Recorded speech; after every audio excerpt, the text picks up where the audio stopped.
ఒక అడవిలో ఒక కుక్క ఉండేది. ఒకరోజు మాంసం తింటూ ఉండగా ఒక ఎముక తన గొంతులో ఇరుక్కుంది.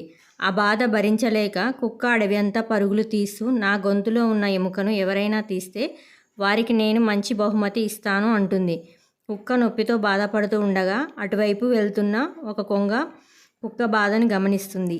సరే, నీకు నేను సహాయం చేస్తాను, కానీ బహుమానం నువ్వు ముందే ఇవ్వాలి అంటుంది. కుక్క ఇచ్చిన తర్వాత నువ్వు ఎగిరిపోతే నేనేం చేయాలి? కావున ముందు నా గొంతులో ఉన్న ఎముకను తీస్తే. సరే అని కొంగ కుక్క గొంతులోకి తన పొడవాటి ముక్కు పెట్టి ఎముకను తీస్తుంది. సరే, నాకు బహుమానం ఇస్తే నేను ఇంటికి వెళ్తాను అనగానే, ఏంటి ఇచ్చేది? నీకు బహుమానమా? నీవు నా గొంతులో నీ నోరు పెట్టినప్పుడు నేను తినకుండా వదిలేశాను. అంతకన్నా గొప్ప బహుమానం ఏముంటుంది? నోరు మూసుకొని పోకపోతే నిన్ను ఇక్కడే నమిలి తినేస్తాను అని భయపెడుతుంది కుక్క.